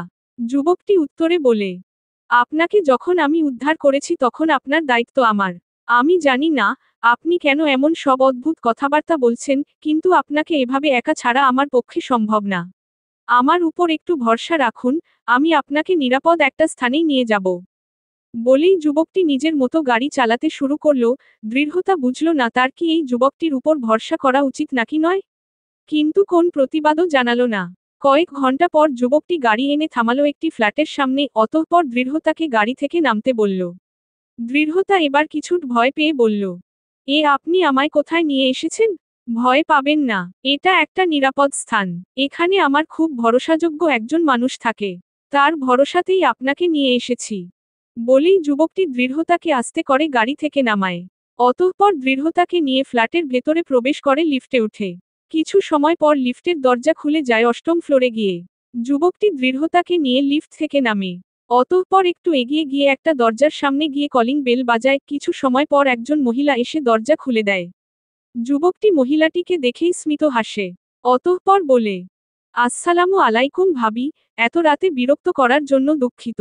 আসলে খুব বিপদে পড়েই আপনার কাছে আসা। বুঝতে পারছিলাম না কি করব। মিষ্টি যুবকটির কথার প্রত্যুত্তরে বলে, কি হয়েছে, সবটা আমায় নির্ভয়ে বলো। আসলে আমি আজ রাতে একটা মিশন শেষ করে ফিরছিলাম, এমন সময় রাস্তায় এই মেয়েটি আমার গাড়ির সামনে চলে আসে আর তারপর। যুবকটি মিষ্টিকে সব ঘটনা খুলে বলে। মিষ্টি সব শুনে অবাক হয়ে বলে, কোথায় মেয়েটি? মেয়েটিকে নিয়ে এসো। যুবকটি এবার নিজের পেছনে থাকা দৃঢ়তাকে সামনে নিয়ে আসে। দৃঢ়তাকে দেখামাত্রই মিষ্টি অবাক স্বরে বলে ওঠে, দৃঢ়তা তুমি? দৃঢ়তাও অবাক স্বরে বলে, মিষ্টি আপু। যুবকটি এবার অবাক হয়ে বলে, আপনারা একে অপরকে আগে থেকেই চেনেন? চিনব না মানে? দৃঢ়তা তো ভার্সিটিতে আমার জুনিয়র ছিল। কত ভালো ছিল পড়াশোনায়, আর ওর গানের গলাও তো ভীষণ সুন্দর।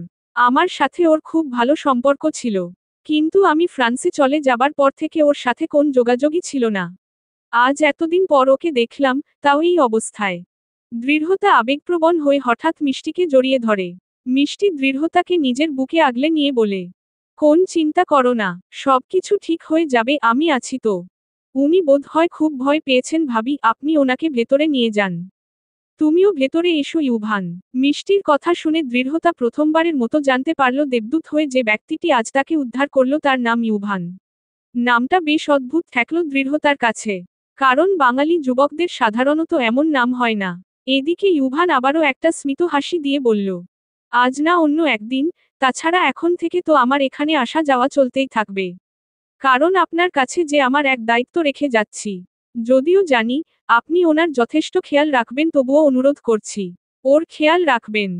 এই নিয়ে তোমায় একদম চিন্তা করতে হবে না। দৃঢ়তাকে আমি নিজের বোনের মতো আগলে রাখব। বেশ, নিশ্চিন্ত হলাম। এবার তাহলে আমি আসি ভাবি। বলেই সে এবার দৃঢ়তার দিকে তাকিয়ে বলল, আসি মিস দৃঢ়তা। বলে আবারও সেই স্মিত হাসি দিল। দৃঢ়তা চোখ ভরে সেই হাসিটা দেখল।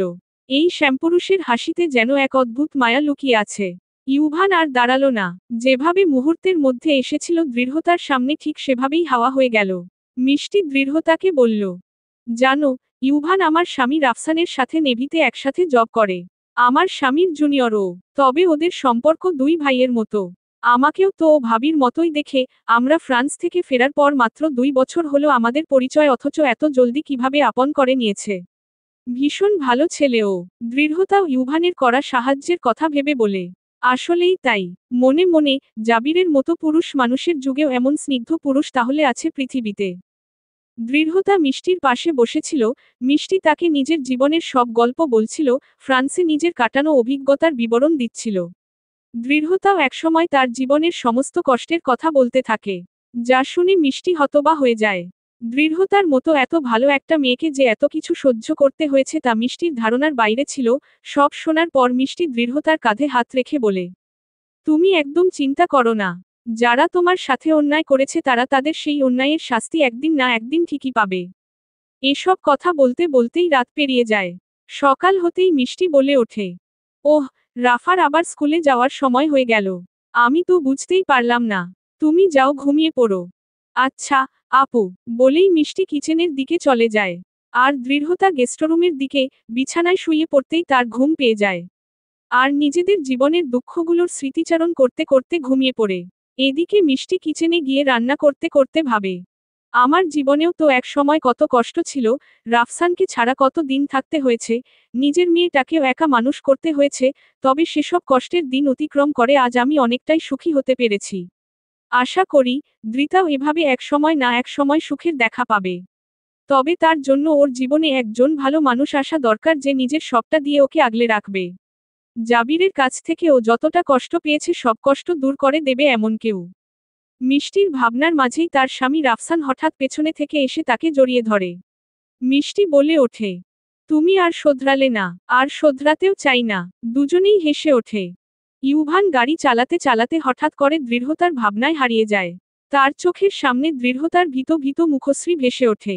সেসব ভেবেই ইউভান বলে ওঠে, মেয়েটা অনেক নিষ্পাপ। ওর চোখে মুখে একটা নিষ্পাপ প্রভা রয়েছে।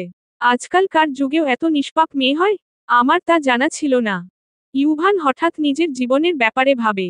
ছোটবেলা থেকে সে বড় হয়েছে চট্টগ্রাম শহরের এক অনাথ আশ্রমে। নিজের মা বাবার পরিচয়ও সে জানে না। তাই জীবনে কখনো ভালোবাসার স্পর্শ পায়নি। স্কুল কলেজ ভার্সিটি লাইফেও তার ভালোবাসার কেউ ছিল না। হাতে গোনা 2-1 জন বন্ধু ছিল। তার থেকে বেশি কিছু নয়। তবে কর্মজীবনে আসার পর রাফসান ও মিষ্টি তাকে ভাইয়ের মতো ভালোবেসেছে, যা তার মন কেড়েছে। আর আজ এতদিন পর প্রথম কোন মেয়েকে দেখে তার মনে অন্যরকম একটা অনুভূতি হচ্ছে। ইউভান নিজের বুকের পাশে হাত রেখে বলে, কেন এমন অনুভূতি হচ্ছে আমার? এর পেছনে কি কোন কারণ আছে? এই প্রশ্নের কোন উত্তর খুঁজে পায় না ইউভান, তার খুব ভালো লাগছিল এভাবে দৃঢ়তার কথা ভাবতে। তাকে নিয়ে চিন্তা করে যেন ইউভান এক আনন্দের জগতে হারিয়ে যাচ্ছিল। এভাবে গাড়ি চালাতে চালাতে সে এক সময় নিয়ন্ত্রণ হারাতে চলেছিল, এমন সময় হঠাৎ করে সে নিজেকে সামলে নেয় আর বলে, উফ, এই যাত্রায় বেঁচে গেলাম। না হলে মেয়েটা নিয়ে স্বপ্ন দেখেই স্বাদ মেটাতে হতো, নিজের করে আর পাওয়া হতো না। বলেই নিজের মাথা চুলকায়, তারপর নিজের ভাবনায় নিজেই বিরক্ত হয়। এভাবে অল্প পরিচয় কোন মেয়ের ব্যাপারে এভাবে কি ভাবা যায় নাকি? জাবির সকাল সকাল ব্যর্থতার গ্লানি নিয়ে বাড়িতে ফিরল। তার মুখশ্রী একেবারে মলিন। সে এসেই চুপচাপ সোফায় বসে পড়ল। আনিকা চৌধুরী জাবিরকে দেখেই এগিয়ে এসে বললেন, কি হলো তোমার? পেলে ওকে খুঁজে? না, পাইনি। আমি আগেই জানতাম যে নিজের ইচ্ছায় হারায় তাকে খোঁজ করা বৃথা। দৃঢ়তা মনে যতটা কষ্ট নিয়ে এই বাড়ি থেকে গেছে ও নিশ্চয়ই আশেপাশে কোথাও নেই, অনেক দূরেই কোথাও গেছে। আর ও ফেরার জন্য তো যায়নি, চলে যাওয়ার জন্যই গেছে। আর আসবে না ও, হয়তো কোন এক সময় আসবে, তবে এই সম্পর্ক টিকিয়ে রাখতে নয়, ভাঙতে। আর আমিও সেটাই চাই। চাচি, এমন কথা বলো না দয়া করে। ধৃতাকে ফিরতেই হবে আমার কাছে। আমি নিজের সব অপরাধ স্বীকার করছি, কিন্তু এখন তো আর তা শোধরানোর সময় নেই। ওকে শুধু একবার ফিরতে দাও, তারপর আমি আগে ওকে যত কষ্ট দিয়েছি এখন ওকে ঠিক ততটাই ভালোবাসা দিয়ে ওর মন জয় করব। সেই সুযোগ আর ও তোমায় দেবে না জাবির, আর না ভাগ্য তোমায় দেবে। আমার কেন জানি মনে হয়, দৃঢ়তার মতো এত ভালো একটা মেয়ের জীবনে আল্লাহ নিশ্চয়ই অনেক ভালো কিছু লিখে রেখেছে। তোমার মতো কেউ ওকে ডিজার্ভ করে না। ও ভালো কাউকেই পাবে না। দৃঢ়তা শুধু আমারই হবে। ও এই পৃথিবীর যে প্রান্তেই লুকিয়ে থাকুক না কেন, ওকে আমি ফেরত আনবই। গোটা পৃথিবীর বিরুদ্ধে গিয়ে হলেও ওকে নিজের করে নেব। উপর থেকে আমিনা চৌধুরী ও ললিতা চৌধুরী তার সমস্ত কথা শুনতে থাকে। ললিতা চৌধুরী কান্নারত স্বরে বলেন, দেখছেন তো আম্মা, কিভাবে আমার ছেলেটার মগজধোলাই করতে চাইছে। আমার যেই ছেলেকে ওই দৃঢ়তাকে সহ্য করতে পারছে না, সে এখন ওই মেয়েটাকেই বিয়ে করতে চাইছে। এর একটা বিহিত করুন আপনি। মান্যতাকে আমি আর কিছুতেই এই বাড়িতে ফিরতে দেব না ছোট বৌমা। আর সে জন্য কি করতে হবে তা আমার আগে থেকেই চিন্তা ভাবনা করা আছে। তুমি শুধু আমার কথা মতো কাজ করো। বলুন আমায় কি করতে হবে। তুমি তোমার ছেলেকে গিয়ে বলো আমি অনেক অসুস্থ, বাকিটা আমি সামলে নেব। আচ্ছা। জাবির বসে আছে আমিনা চৌধুরীর মাথার কাছে। আমিনা চৌধুরী গোঙাতে গোঙাতে বলেন, আমি বোধহয় আর বাঁচব না দাদু ভাই। জলিল চৌধুরীও ছিলেন সেখানে, তিনি বলেন, এমন কথা বলবেন না আম্মা, আপনার কিছু হবে না। ললিতা চৌধুরীও বলেন, হ্যাঁ আম্মা, আপনি একদম ঠিক হয়ে যাবেন। আনিকা চৌধুরী দূরে দাঁড়িয়ে আমিনা চৌধুরীর এসব কাণ্ড দেখে মনে মনে বলেন, ইনি যে ধরনের মানুষ, এত সহজে তো মরবে বলে মনে হয় না। মরার হলে অনেক আগেই মরত, তখন অনেকের জীবন বেঁচে যেত। জানি না এই নতুন কোন নাটক। আমিনা চৌধুরী বলে ওঠেন, আমি মরে গেলেও আমার কোন আক্ষেপ থাকবে না যদি আমার একটা শেষ ইচ্ছা পূরণ হয়।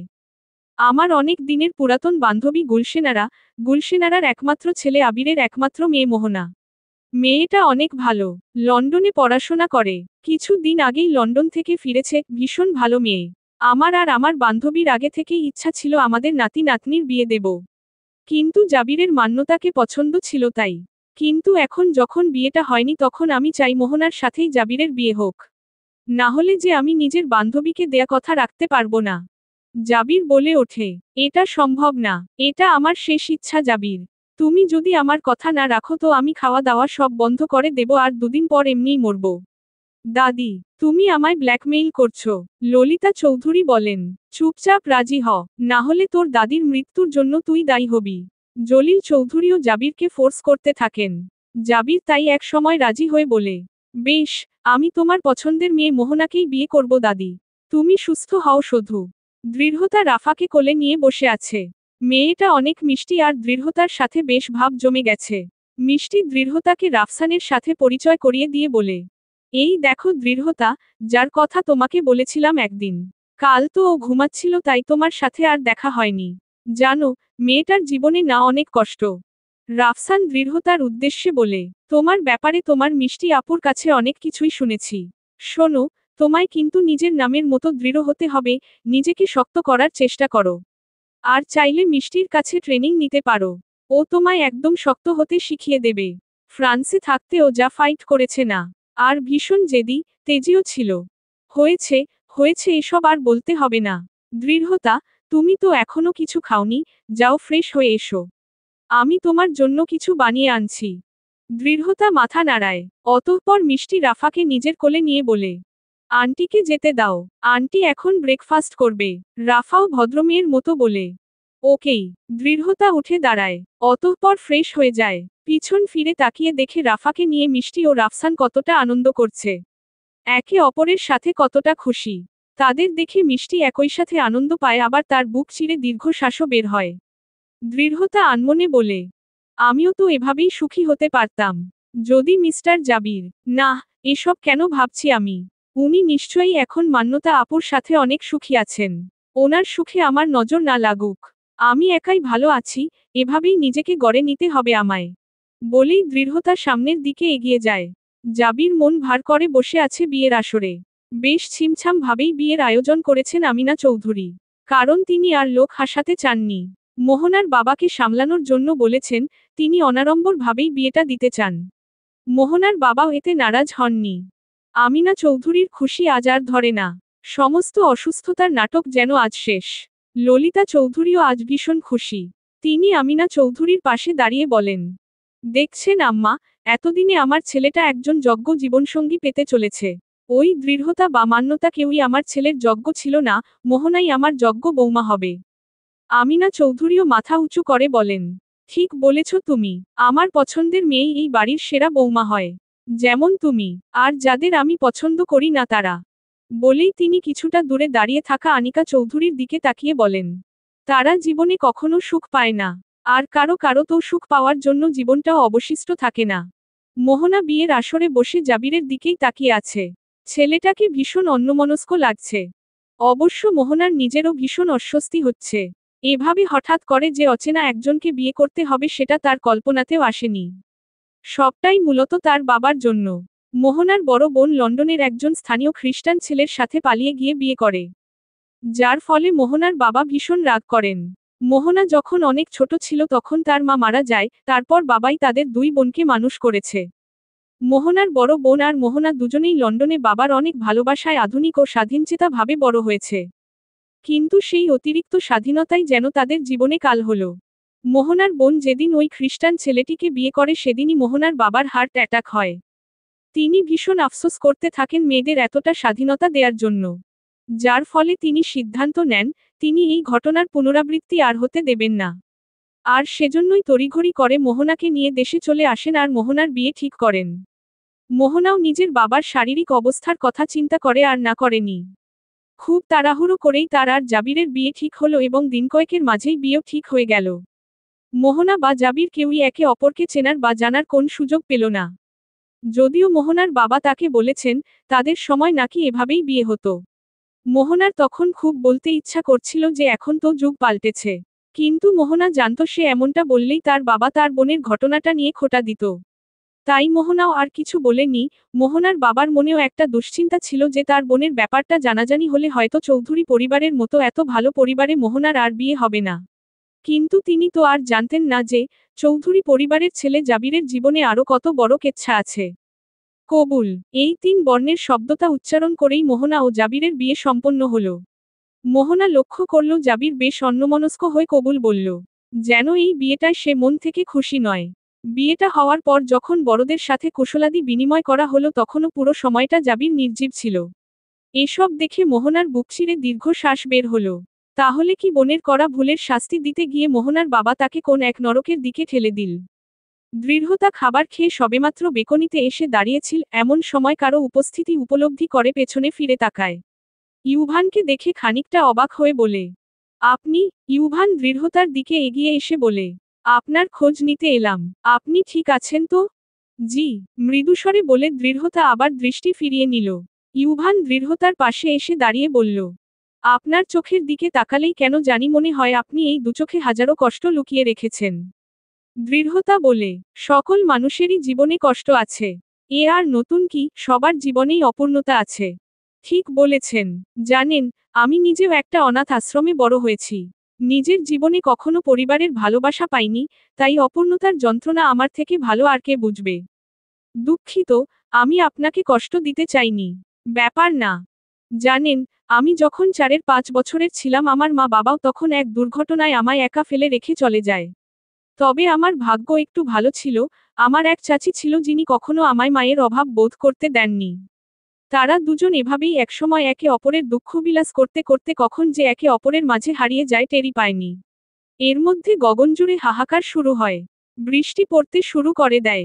ইউভান বলে, কি করছেন, ভিতরে চলুন। এভাবে অকাল বৃষ্টিতে ভিজলে জ্বর হতে পারে। একটু ভিজতে দিন। এই বৃষ্টিতে ভিজলে না মন অনেক হালকা হয়। দুঃখগুলো লোপ পায়। তাহলে তো আমারও এই বৃষ্টিতে ভেজা উচিত। হুম, ভিজুন। দুজনে একসাথে সেই বেকনিতে দাঁড়িয়ে থাকে। দূর থেকে তাদের দেখে মিষ্টি আর হালকা হেসে বলে, এই দুই অভাগার জীবন যদি একসূত্রে গাঁথা পড়ে তাহলে বোধ হয় দুজনেই জীবনে সুখের দেখা পাবে। মোহনা এক হাত ঘোমটা দিয়ে বাসর ঘরে বসে আছে, আমিনা চৌধুরী তাকে এখানে বসিয়ে দিয়ে গেছেন। মোহনা এখন চুপচাপ অপেক্ষা করে চলেছে তার সদ্য বিবাহিত স্বামী জাবিরের জন্য। 1, 2, 3 এভাবে ধীরে ধীরে সময় অতিবাহিত হয় কিন্তু জাবিরের আসার কোন নাম নেই। মোহনা যে কখন এভাবে ঘুমিয়ে পড়ে টেরই পায় না। সকালে ঘুম থেকে উঠে যখন লক্ষ্য করে জাবির সারারাত আসেনি তখন তার বুক চিরে দীর্ঘশ্বাস বের হয়। মলিন মুখে সে বাসর ঘর থেকে বেরিয়ে আসতেই এক বিধ্বস্ত জাবিরকে দেখতে পায়, যে গতকাল সারাটা রাত একটি বারে কাটিয়ে এসেছে। মোহনা তাকে দেখেই বলে, এ কি অবস্থা আপনার? জাবির বলে ওঠে, আমাকে একটু স্পেস দিন প্লিজ। বলেই সে রুমে প্রবেশ করে। মোহনা করুণ চোখে জাবিরের যাওয়ার পানে তাকিয়ে থাকে। দৃঢ়তা ইদানিং ইউভানের সাথে অনেক ভালো সময় অতিবাহিত করছে। ইউভানও দৃঢ়তার সাথে সময় কাটিয়ে ভালো বোধ করছে। তাদের এই ঘনিষ্ঠতা মিষ্টি ও রাফসানও লক্ষ্য করে। মিষ্টি ভাবে, দৃঢ়তা যদি ইউভানের মতো একটা ছেলের সঙ্গ পায় তাহলে জীবনে এগিয়ে যেতে পারবে। ওর অতীতের কালো ছায়া থেকেও বেরিয়ে আসতে পারবে। তাই আমাকেই কিছু করতে হবে ওদের মিল করানোর জন্য। এমন ভাবনা থেকেই সে রাফসানকে বলে, ইউভান দৃঢ়তার অতীতের ব্যাপারে বেশি কিছু জানে না। ওকে আমাদের সবটা জানানো উচিত। যদি সব শুনে ও দৃঢ়তার প্রতি এই একই আগ্রহ বজায় রাখে তাহলে আমরা কিছু ভাবতে পারি। রাফসান বলে, কিন্তু আমি যতদূর জানি, দৃঢ়তার সাথে ওর প্রাক্তন স্বামীর এখনো ডিভোর্স হয়নি, তাহলে এটা কিভাবে সম্ভব? ডিভোর্স হয়নি তো কি হয়েছে? সামনে হবে। এত দুশ্চিন্তা করার মতো কিছু হয়নি। তাছাড়া দৃঢ়তার স্বামী তো এখন নিশ্চয়ই ওর বোন মান্যতাকে বিয়ে করে নিয়ে অনেক খুশিতে জীবনযাপন করছে। তাহলে দৃঢ়তা কেন শুধু শুধু কষ্টে থাকবে? ও কি একটু জীবনের সুখ ডিজার্ভ করে না? সেটা অবশ্য তুমি ঠিক বলেছ। আমি ইউভানকে সবটাই খুলে বলবো।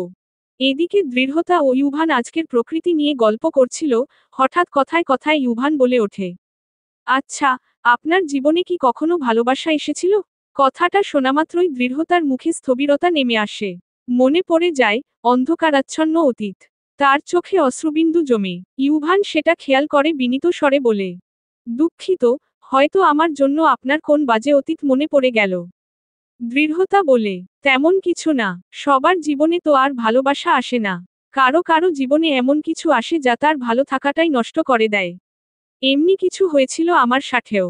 আমার জীবনে এমন একজন এসেছিল যে আমার ভালোবাসা নয় আমার ভালো থাকাই নষ্ট করে দিয়েছিল।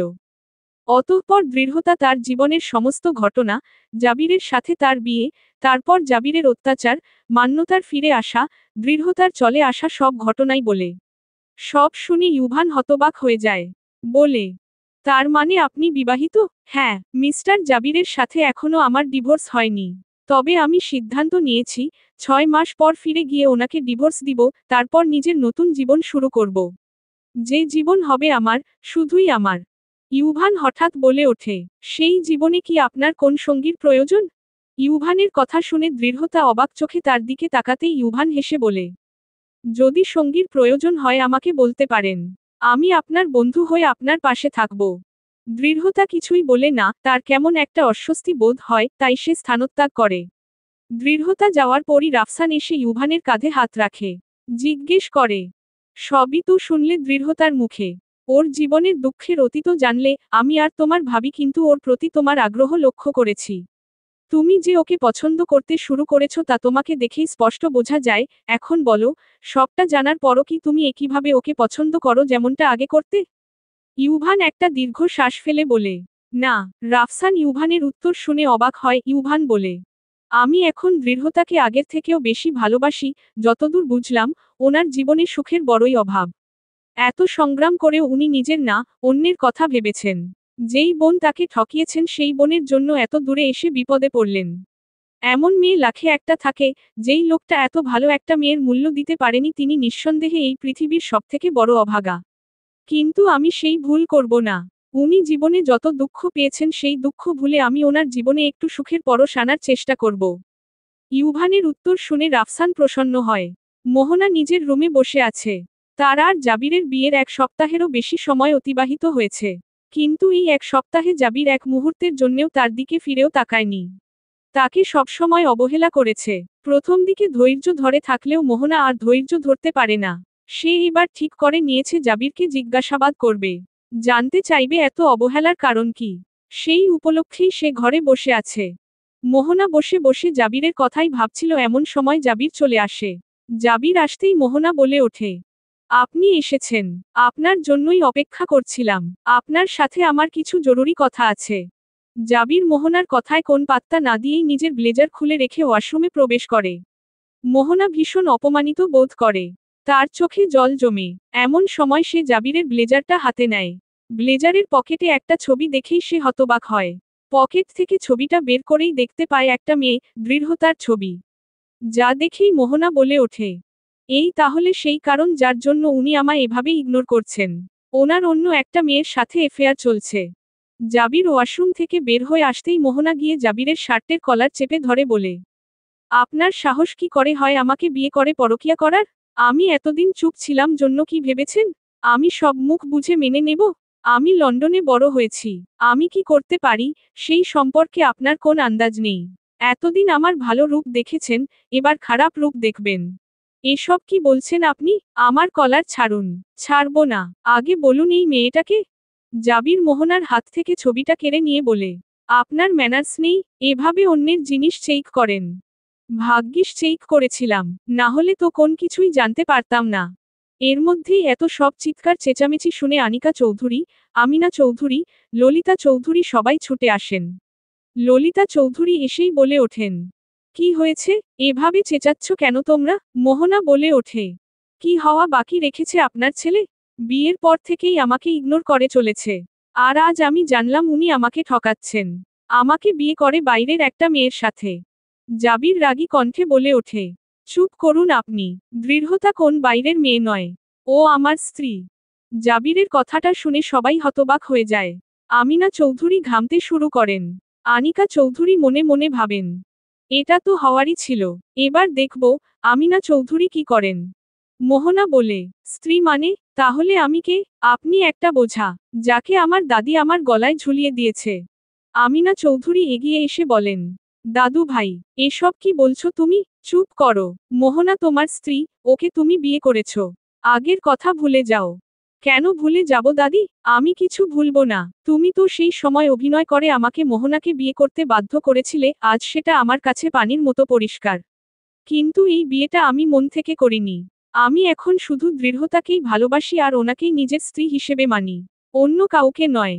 বলেই জাবির মোহনার সামনে গিয়ে হাতজোড় করে বলে, আপনার সাথে যা হয়েছে তার জন্য দুঃখিত কিন্তু আপনাকে স্ত্রীর মর্যাদা দেয়া আমার পক্ষে অসম্ভব। 6 মাস পর দৃঢ়তা আবার ফিরে আসবে। তারপর আমি ওকে আবার আপন করে নেব। আপনার যত টাকা লাগবে বলবেন, প্রয়োজনে আমার সব সম্পত্তি আপনার নামে করে দেব, তবুও এই সম্পর্ক থেকে আমায় মুক্তি দিয়েন প্লিজ। বলেই জাবির চলে যায়। এদিকে মোহনা সত্য জেনে ভীষণ আঘাত পায়, নিজের প্রতি হওয়া প্রতারণার কথা ভেবে ফ্লোরে বসে কাঁদতে থাকে। চলবে ইনশাআল্লাহ।